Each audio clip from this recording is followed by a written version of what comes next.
People are like, how come you still train the same intensity? I'm like, no, because there's the motivation is different. When you got some like 350-pound dude who's gonna fucking rape you, you're like, it's like going to prison every day.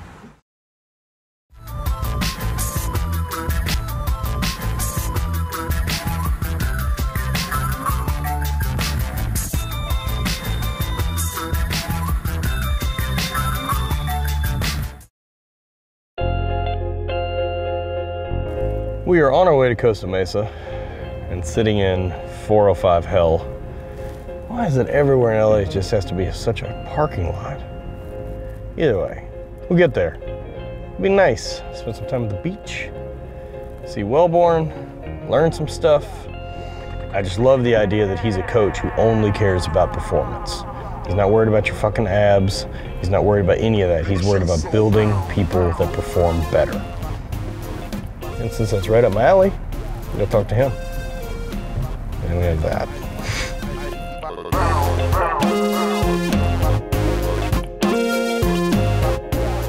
Finally down here in Costa Mesa, meeting with John Wellborn, and gonna do some work with Power Athlete and see what these guys are about all day today. John played 10 years in the NFL and is now a coach. What brought you from athlete to coach? Was that a plan? Or? Ooh, no. The word coach actually makes my spidey sense go crazy and all the hair on my body stand up. Because when my connotation with the word coach is usually a guy wearing a pair of short shorts with a whistle that's screaming at me in 100 I think you're missing out. You know? I think you're missing out. But I actually like to kind of refer to myself as still an athlete. I haven't done the coach. I just happen to be an athlete that can help other athletes get better. Ah, I like that.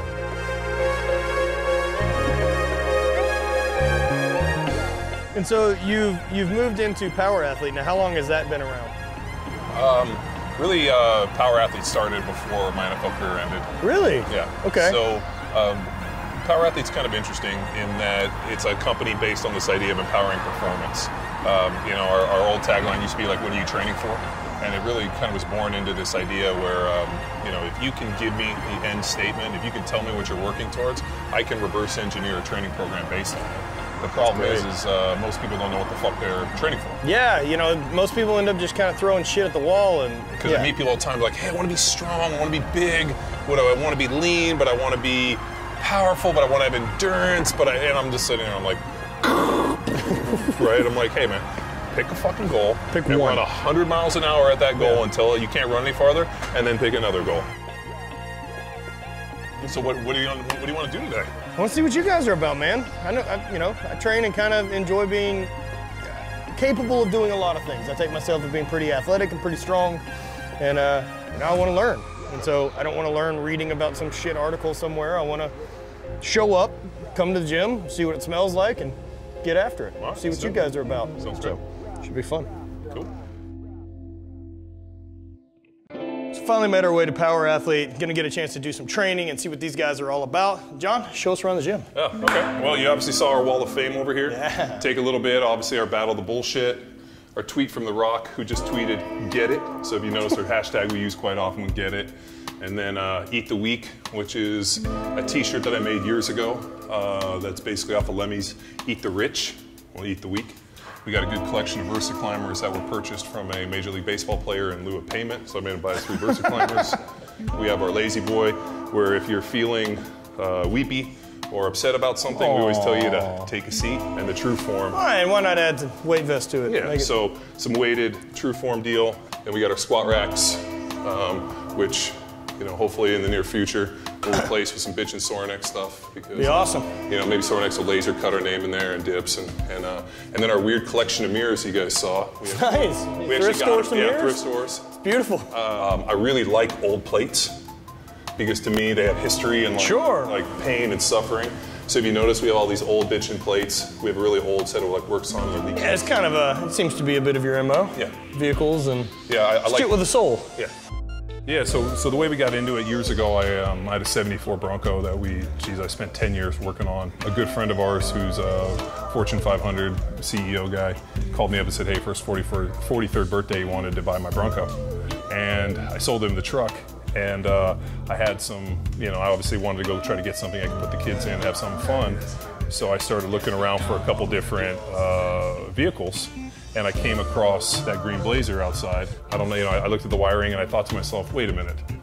I know a guy who's into piece of shit 80s perfect Chevy diesels, who's Will back there. And I called Will up and said, hey, Will, I'm going to look at this Blazer. And he's like, awesome. And Will has like 7 of these trucks. So I felt good that, so does Addison and all the guys in here.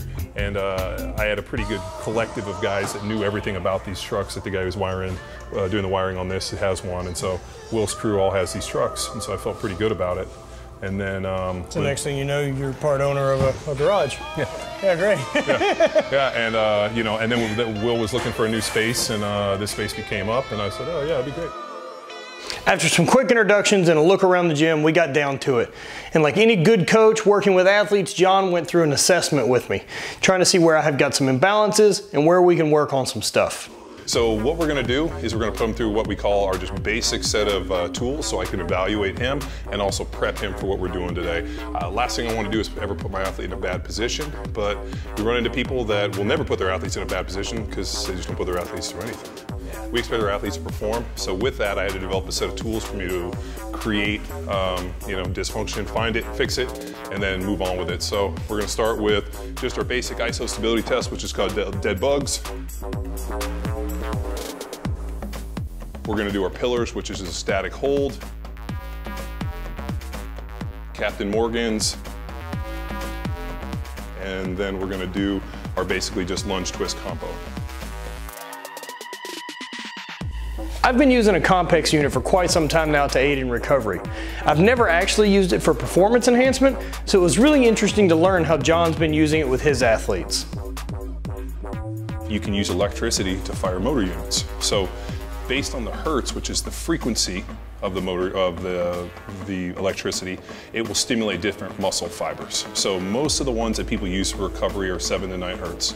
Okay. But they found when you get up to like 50, 60, 70 hertz, you start going with type 2 fibers, and then when all of a sudden you get up over 75, 100, 120, that's when we get type 2X, which would be your fast twitch. It's the single most effective performance enhancing device that you can get without a prescription in this country.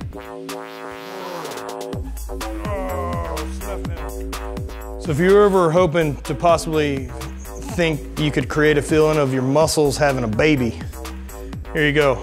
You can pick up a Compex. So after breaking a good sweat and some light torture, we were able to get into some squats. When working with athletes, power output is the name of the game. So John's been working with Form Collar to develop a piece that athletes can use to see in real time what type of force they're putting into the bar. We're relatively light, so I mean, Matt's also probably in his head like, I'm not gonna fucking blow my patellar tendon on 225. No. So he's gonna be slow and careful, but I bet you this thing gets heavier. All of a sudden he's gonna start matching force. You just fucking wait. I want you to do 2 any way you want, and then 2 the way I want. And I bet you lunch, I'll beat you. All right, now let's go. Now go a little bit. Go a little bit wider. That hurt. Woo! ACL? Yeah, something. Yeah, you got a nice little bounce out of that thing. Things don't always go as planned, and so when you do that, you improvise. Jack my knee up a little bit, as I'm sure you guys have all heard about. It's not great to begin with, so we're gonna play it smart, not do any further damage, give some time to rest. Doesn't mean I can't still learn some stuff. So we're going to go over what's known as our blood flow restricted training, commonly known as occlusion training. The idea is that we're going to use a band to actually, not really occlude, but just restrict blood flow. So now what we do is we hit the clock. We got 10 minutes, 30 reps with the center mass bells on the curls, hammer curls, any curls, and I want you to jump over and give me 30 reps on the push downs. Rest 30 seconds in between sets. There we go. Now it feels bad. And then I want you to get as many sets of these as you can in 10 minutes.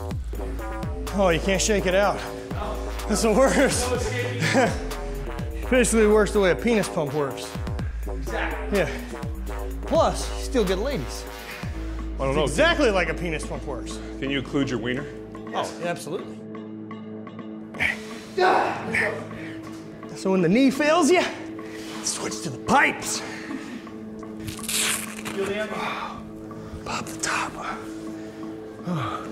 Oh, nice. Fucking taking care of business. Yeah, TCB. Me and the king.